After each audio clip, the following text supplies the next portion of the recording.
අදත් මම ලස්සන කවියක් ඔයාලත් එක්ක ෂෙයා කරගන්නයි මේ හදන්නේ. ඒක ලස්සන කවියක් වගේම මේක හරි සංවේදී දුක හිතෙන කවියක්. මේ කවි පොත තමයි ඇත්තටම අපි රැයට කන්නේ මොනවද? මේ කවි පොත ලියලා තියෙන්නේ තනෝජා ලුම්බිනි තඹවිට කියන කිවිඳිය. අවුරුද්දකට සැරයක් කොළඹ ලොකු මහත්තුරු අපිට එහි එන්නේ ලියුම් කඩදාහි එවනවා. පෙට්ටගම් රෙදි අස්සේ 12 වසරක් තිස්සේ හිනහෙනා පින්තූරේ අරගෙන අපි කොළඹ යනවා. පැය 5ක උත්සවයේ දේශනම 13යි. වීඩියෝ පින්තූර බොමයි. දේශාභිමාන ගීත පොකුරයි. නේක රසමස උළු සාදයි මගේ පුතා සිහි කරන පුංචි තප්පර 120යි.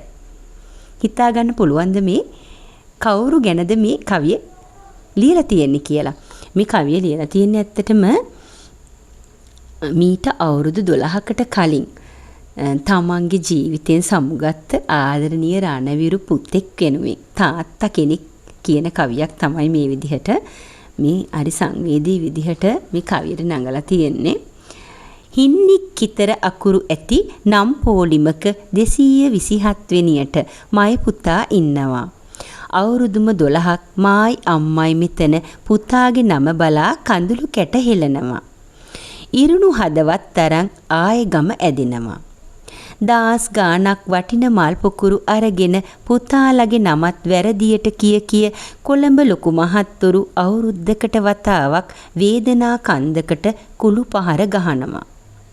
අවුරුද්දකට පස්සේ ආයෙමත් වතාවක් කොළඹ එන්නයි කියා අපිට පණිවිඩ එවනවා.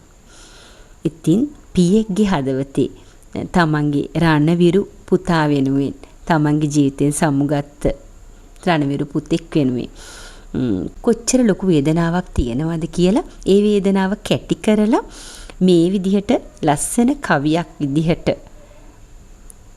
කවියට නඟලා තියෙනවා. ඇත්තටම හරිම සංවේදී හරිම ලස්සන කවියක්. ඉතින් මේ කවි පොත කියවගෙන යනකොට මට දැනුණු කවියක්. මට හිතෙනවා ඔයාලත් එක්ක මේ කවිය ෂෙයා කරගන්න ඕනේ කියලා.